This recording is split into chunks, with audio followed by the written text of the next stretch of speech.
This is the end of the film Crouching Tiger, Hidden Dragon, which has led the Chinese director Ang Lee to the Oscar. In the film, the leading female character, Yu Jiaolong, fell down the Wudang Mountains and disappeared in the clouds and mists.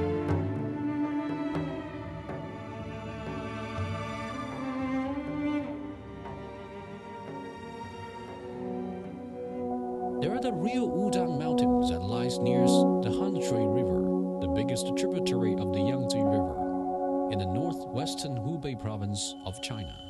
The Wudang Mountains are up to 321 square kilometers, with its main peak, the Tianzhu Peak, rising 1,612 meters above the sea level. Geological tectonic movements have given birth to a grand landscape composed of a single peak shooting up the sky and numerous peaks standing around it, which is called 72 peaks, pointing to the greatest one, and 24 peaks in the valley running all the time. There were once 33 building complexes in the Wudang Mountains. Most of the existing 36 Taoist temples were built in the Ming Dynasty during the 14th to the 16th century. They're the biggest and the most integral existing ancient building complexes of Taoist with highest rank in China.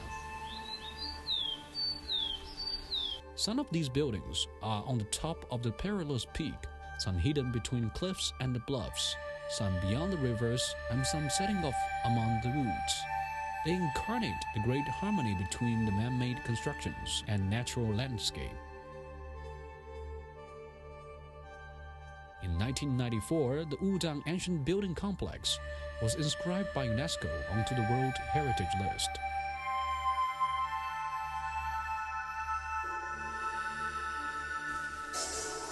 Why did the ancient Chinese favor the remote Wudang Mountains?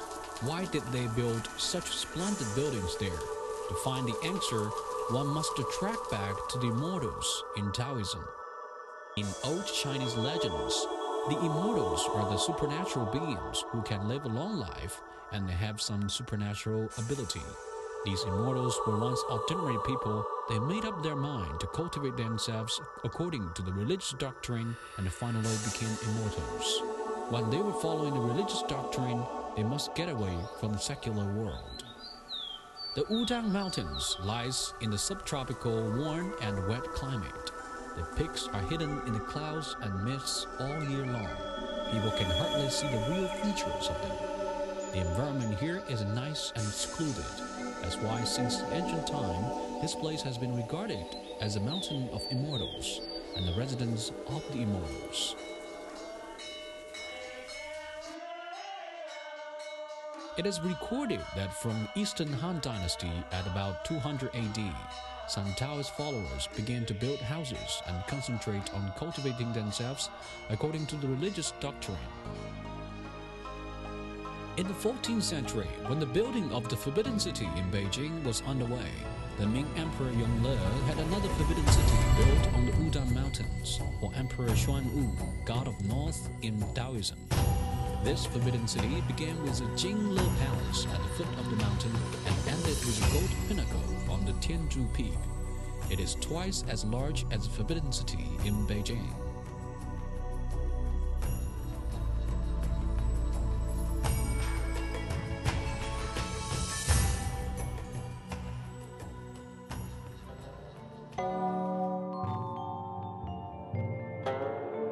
Why did the sovereign ruler in the secular world stoop to the immortals in Taoism? It has something to do with Xuanwu, the god of Wudang. The ancient Chinese used 4 kinds of animals to represent the 4 directions. Red bird represents north, blue dragon the east, white tiger the west, while the supernatural beings with twisted tortoise and a snake represents north. This black image is a god of war called Xuanwu. As a tortoise and the snake are the animals living in the water, Xuanwu is a god of water as well.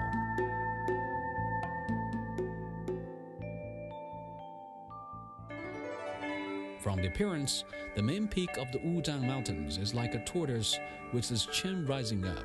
So the ancient Chinese believed that this is the very place that the Emperor Xuanwu attained the way. In the Taoist legends, the Emperor Xuanwu was a prince of the pure happiness country in the secular world. The Jun County at the foot of the Wudang Mountains is said to be the legendary country. After 42 years of cultivating himself, the prince of the pure happiness finally attained the way and became an immortal, called Xuanwu. As there was Xuan in an emperor's name in the later ages, people called Xuanwu was Zheng Wu to avoid the taboo on personal name of the emperor.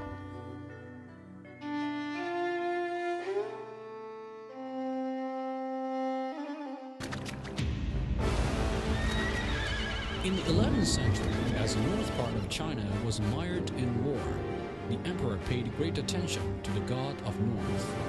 As time passed by, Zheng Wu's position in Taoism became higher and higher.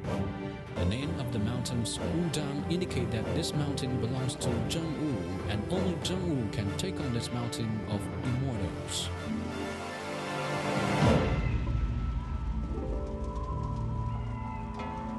Emperor Yongle came to the throne through a mutiny in the north.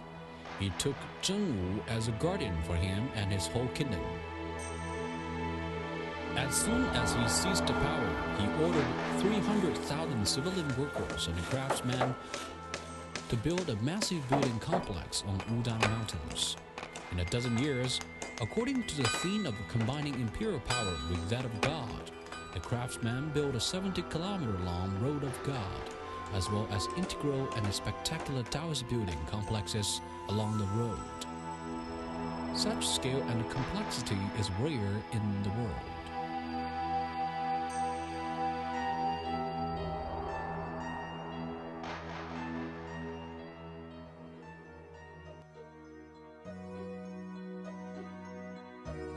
The Xuanyue Gate was once the first gate leading to the Wudang Mountains.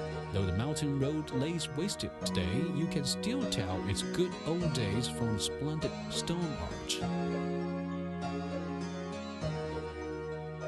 This arch was carved from bluestone, and it is decorated with luxuriant carvings of birds, animals, and human beings. The artful design and the exquisite craftsmanship are hard to attain even today.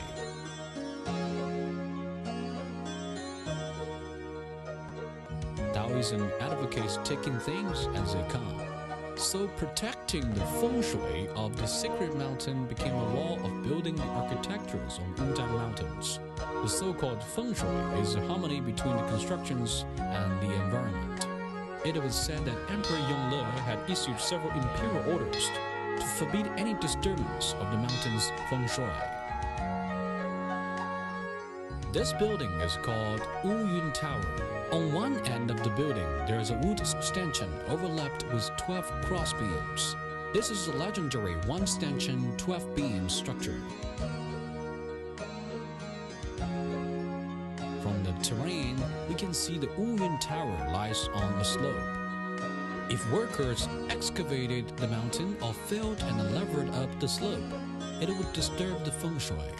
But if they wanted to build a 5-floor tower in such a narrow place, the stanchions would look very crowded.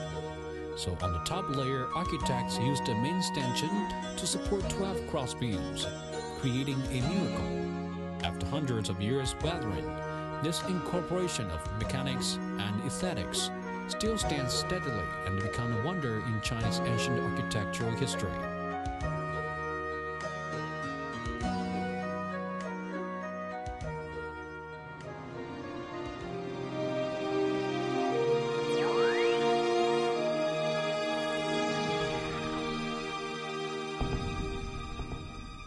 The Zixiao Palace is said to be the very place where the Prince of Pure Happiness attained the way and became Emperor Xuanwu. It is also the biggest and the most integral ancient building complex on the Wudang Mountains. It was built on a steep but spacious terrain, and all the buildings are laid out in an axis.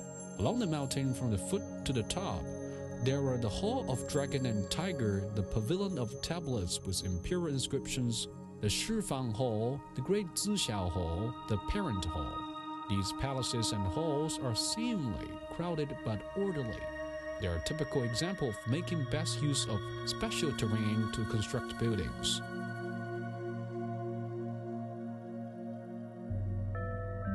The Great Zixiao Hall is the only existing wood structure hall in the Wudang Mountains. It has two-layer eaves. Its roof is covered with peacock blue vitreous tiles. There are carved gorgeous patterns on them, which is very unusual in Taoist buildings in China. The statue of Emperor Zheng Wu is worshipped in the hall. It is overlaid with gold from top to toe. With a height of 4.8 meters, this is the highest and the most gorgeous clay sculpture in the Wudang Mountains.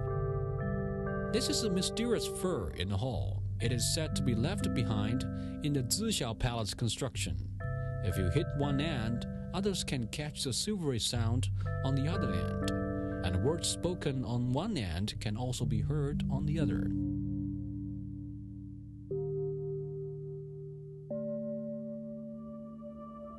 Different from the wood-structured Zixiao Palace, the Nanyang Palace was constructed with stones. Still, lots of wood structure features can be found here. The beam, stanchion, pendentive, doors, and windows were also spliced in the method of tenon and mortise with components chiseled by bluestone. The heaviest component weighs even more than 5,000 kilograms. How were they lifted up the cliff and spliced together? This is a puzzle that modern people still hasn't worked out. We can imagine how difficult it is to build such a palace embedded in the high crag. It is a remarkable stone carving masterpiece in Chinese architectural history.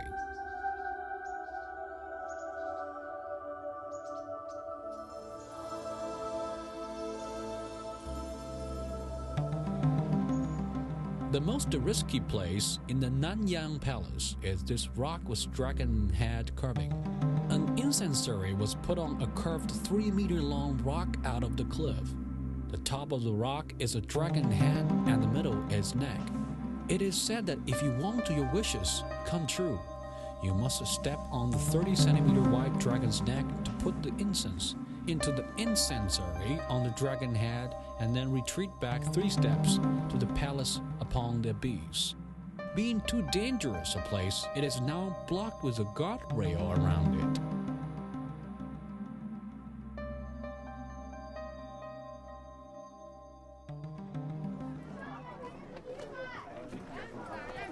Climbing up through the Bluestone Road of God, passing the first sky gate, the second sky gate, and third sky gate, you will arrive at the top of the Wudang Mountains. The top of the Tianzhu Peak, the most famous gold pinnacle in the Wudang Mountains, is located here. The gold pinnacle is called as Gold Hall. It was built in 1416. It weighs more than 40 tons with 5.54 meters in height, 4.4 meters in width, and 3.15 meters in breadth.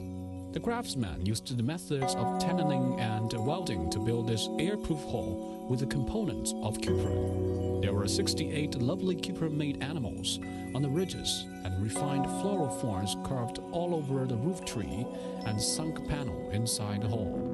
A bronze statue of Emperor Zheng Wu is worshipped in the Goat Hall. It weighs more than 10 tons. The group of statues is delicate character, distinct, vivid, and lively. It is recorded that the Goat Hall was molded in Beijing. After being checked by the emperor himself, it was transported to the Wudang Mountains by water. A very costly process given the condition at that time. This is the existing biggest cupra-made construction in China. It represents the top casting technique in the world at that time, and it is the soul and the symbol of the whole Wudang Mountains.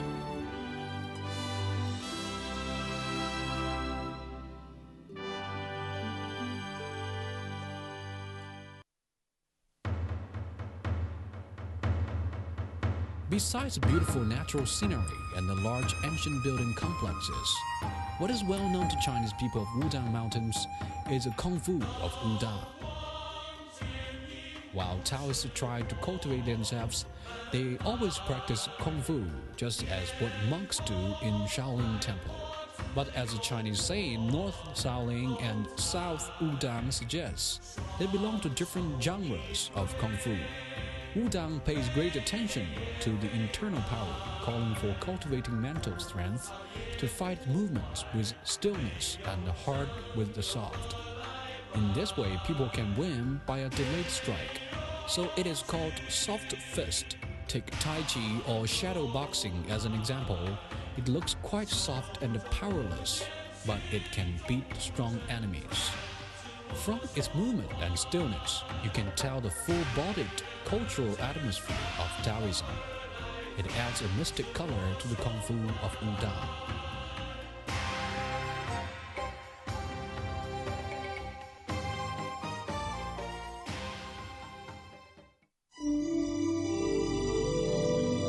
In the eyes of Chinese, Wudang Mountains are the sacred place. Everything here seems unfathomable and brings fortune for people. For hundreds of years, people pray and give their best wishes to this mountain of immortals.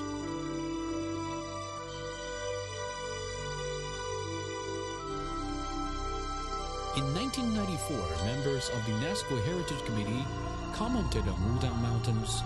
The palaces and temples, which form the nucleus of this group of secular and religious buildings, exemplify the architectural and artistic achievement of China's Yuan, Ming, and Qing dynasties.